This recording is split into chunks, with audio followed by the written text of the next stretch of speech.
Everyone, ಇವತ್ತಿನ ವಿಡಿಯೋದಲ್ಲಿ mutton ಸಾರು ಹೇಗೆ ಮಾಡೋದು ಅಂತ ನೋಡೋಣ. ನಾನ್ ವೆಜಿಟೇರಿಯನ್ಸ್ ಸಾಮಾನ್ಯವಾಗಿ ಮಾಡೋವಂಥ ಸಾರಿದು. ಆದರೆ ನಾನಿಲ್ಲಿ ತೋರಿಸೋವಂಥ ವಿಧಾನ ನಿಮಗೆ ಇಷ್ಟ ಆಗ್ಬೋದು ಅಂತ ಅಂದ್ಕೊಳ್ತೀನಿ. ಹೊಸದಾಗಿ ಅಡುಗೆ ಕಲಿತಾ ಇರೋರಿಗೆ ಹಾಗೂ ಬ್ಯಾಚುಲರ್ಸ್ಗಳಿಗೆ ಈ ವಿಡಿಯೋ ಯೂಸ್ಫುಲ್ ಆಗ್ಬೋದು. ಹಾಗಿದ್ರೆ ಶುರು ಮಾಡೋಣ.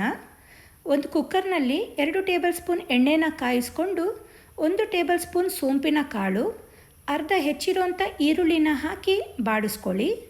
ನಂತರ ಹೆಚ್ಚಿರೋಂಥ ಒಂದು ಸಣ್ಣ ಟೊಮ್ಯಾಟೊ ಹಾಕಿ ಚೆನ್ನಾಗಿ ಫ್ರೈ ಮಾಡ್ಕೊಳ್ಳಿ. ಇದಕ್ಕೀಗ ಮಟನ್ ಸೇರಿಸ್ಕೊಳ್ಳಿ. ನಾನಿಲ್ಲಿ 1.5 kgಯಷ್ಟು ಮಟನ್ ತೊಗೊಂಡಿದ್ದೀನಿ. ಮಟನ್ಗೆ ಹಿಡಿಯೋವಷ್ಟು ಉಪ್ಪು, ಅರ್ಧ ಟೀ ಸ್ಪೂನ್ ಅರಿಶಿಣ ಹಾಕಿ ಒಂದ್ಸಲಿ ಚೆನ್ನಾಗಿ ಮಿಕ್ಸ್ ಮಾಡಿಕೊಂಡು ಆ ಮಟನ್ ನೀರೆಲ್ಲ ಚೆನ್ನಾಗಿ ಬಿಟ್ಕೊಳ್ಳೋ ತನಕ ಬೇಯಲಿಕ್ಕೆ ಬಿಡಿ. ಅಷ್ಟರಲ್ಲಿ ಮಸಾಲೆ ರೆಡಿ ಮಾಡ್ಕೋಬೋದು. ಒಂದು ಪ್ಯಾನ್ನಲ್ಲಿ 1 ಟೀ ಸ್ಪೂನ್ ಎಣ್ಣೆನ ಕಾಯಿಸ್ಕೊಂಡು 2.5 ಇಂಚ್ ಚಕ್ಕೆ, 12ರಿಂದ 15 ಲವಂಗ, 2 ಏಲಕ್ಕಿ, 1 ಟೇಬಲ್ ಸ್ಪೂನ್ ಕಾಳು ಮೆಣಸು ಹಾಕಿ ಫ್ರೈ ಮಾಡ್ಕೊಳ್ಳಿ. ಇದಕ್ಕೆ 1 ಟೀ ಸ್ಪೂನ್ ಗಸಗಸೆ, ಒಂದು 5 ಹಸಿಮೆಣಸು ಹಾಕಿ ಬಾಡಿಸ್ಕೊಳ್ಳಿ. ಗಸಗಸೆನ ಮುಂಚೆನೇ ಹಾಕಬಾರ್ದು, ಬೇಗ ಸೀದೋಗತ್ತೆ. ನಂತರ 2 ಟೇಬಲ್ ಸ್ಪೂನ್ ಅಷ್ಟು ಬೆಳ್ಳುಳ್ಳಿ, 2 ಇಂಚ್ ಶುಂಠಿ, 3 ದೊಡ್ಡದಾಗಿ ಹೆಚ್ಚಿದ ಈರುಳ್ಳಿ ಹಾಕಿ ಚೆನ್ನಾಗಿ ಫ್ರೈ ಮಾಡ್ಕೊಳ್ಳಿ.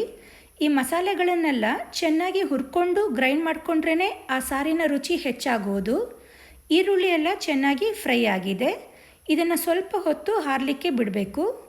ಒಂದು ಜಾರ್ನಲ್ಲಿ ಹುರ್ಕೊಂಡು ಆರಿಸ್ಕೊಂಡಿರುವಂಥ ಮಸಾಲೆಗಳನ್ನೆಲ್ಲ ಹಾಕಿ ಸ್ವಲ್ಪ ಕೊತ್ತಂಬರಿ ಸೊಪ್ಪು, 2 ಸ್ಪೂನ್ ಕೊತ್ತಂಬರಿ ಪುಡಿ, ಒಂದು 2.5 ಸ್ಪೂನಷ್ಟು ಖಾರದ ಪುಡಿ ಹಾಕಿ ಸ್ವಲ್ಪ ನೀರು ಸೇರಿಸ್ಕೊಂಡು ನೈಸಾಗಿ ರುಬ್ಕೊಳ್ಬೇಕು. ಇಲ್ಲಿ ನೋಡಿ, ಮಟನ್ ಚೆನ್ನಾಗಿ ನೀರು ಬಿಟ್ಕೊಂಡಿದೆ. ಇದಕ್ಕೆ ರುಬ್ಬಿರುವಂಥ ಮಸಾಲೆ ಮತ್ತು ಮಟನ್ ಮುಳುಗೋಷ್ಟು ನೀರು ಸೇರಿಸಿ ಒಂದ್ಸಲಿ ಮಸಾಲೆ ಮತ್ತು ಮಟನ್ನೆಲ್ಲ ಚೆನ್ನಾಗಿ ಹೊಂದೋ ಹಾಗೆ ಮಿಕ್ಸ್ ಮಾಡಿಕೊಂಡು ಕುಕ್ಕರ್ ಲಿಡ್ ಕ್ಲೋಸ್ ಮಾಡಿ ಒಂದು 2ರಿಂದ 3 ವಿಷಲ್ ಕೂಗಿಸ್ಕೋಬೇಕು. ಅಷ್ಟರಲ್ಲಿ ಒಂದು ಜಾರ್ನಲ್ಲಿ ಅರ್ಧ ಹೊಳಕೆಕ್ಕಿಂತ ಕಡಿಮೆ ಕಾಯನ್ನು ತಗೊಂಡು ಸ್ವಲ್ಪ ನೀರನ್ನ ಸೇರಿಸಿ ಫುಲ್ ನುಣ್ಣಗೆ ರುಬ್ಕೋಬೇಕು. ಈರುಳ್ಳಿ ಜಾಸ್ತಿ ಉಪಯೋಗಿಸಿರೋದ್ರಿಂದ ಕಾಯಿನ ಸ್ವಲ್ಪ ಕಡಿಮೆ ಬಳಸ್ಕೊಳ್ಳಿ, ಆವಾಗ ಸಾರಿನ ರುಚಿ ಚೆನ್ನಾಗಿರತ್ತೆ. ಈಗ ನೋಡಿ, ಕುಕ್ಕರ್ 3 ವಿಷಲ್ ಕೂಗಿದೆ. ಮಟನ್ ಚೆನ್ನಾಗಿ ಜಿಡ್ಡೆಲ್ಲ ಬಿಟ್ಕೊಂಡು ಆಲ್ಮೋಸ್ಟ್ ಒಂದು 90% ಬೆಂದಿದೆ. ಇದಕ್ಕೀಗ ರುಬ್ಬಿರುವಂಥ ಕಾಯಿ, ಸಾರಿನ ಕನ್ಸಿಸ್ಟೆನ್ಸಿಗೆ ಎಷ್ಟು ಬೇಕೋ ಅಷ್ಟು ನೀರು, ರುಚಿಗೆ ತಕ್ಕಷ್ಟು ಉಪ್ಪು. ಆಲ್ರೆಡಿ ನಾವು ಮಟನ್ ಬೇಯಿಸೋಬೇಕಾದ್ರೆ ಉಪ್ಪು ಹಾಕ್ಕೊಂಡಿದ್ವಿ. ಈಗ ಸಾರಿಗೆ ಎಷ್ಟು ಬೇಕೋ ಅಷ್ಟು ಉಪ್ಪನ್ನು ಹಾಕಿ ಚೆನ್ನಾಗಿ ಮಿಕ್ಸ್ ಮಾಡಿಕೊಂಡು ಈ ನೊರೆ ಎಲ್ಲ ಕಾಣಿಸ್ತಿದೆ ಅಲ್ಲ, ಆ ನೊರೆ ಎಲ್ಲ ಹೋಗೋ ತನಕ ಒಂದು ಪ್ಲೇಟ್ ಮುಚ್ಚಿ ಒಂದು 5ರಿಂದ 10 ನಿಮಿಷ ಕುದಿಸ್ಕೋಬೇಕು. 10 ನಿಮಿಷ ಆಗಿದೆ. ಸಾರು ಎಷ್ಟು ಚೆನ್ನಾಗಿ ಕುದೀತಿದೆ ನೋಡಿ. ನೊರೆ, ಹಸಿ ವಾಸನೆ ಎಲ್ಲ ಹೋಗಿ ಒಳ್ಳೆ ಘಮ ಘಮ ಅಂತಿದೆ. ಆ ಸಾರಿನ ಟೆಕ್ಸ್ಚರ್ ಕೂಡ ಎಷ್ಟು ಚೆನ್ನಾಗಿ ಕಾಣಿಸ್ತಾ ಇದೆ ನೋಡಿ. ತುಂಬಾ ರುಚಿಯಾದಂಥ ಮಟನ್ ಸಾರು ರೆಡಿ ಆಯಿತು.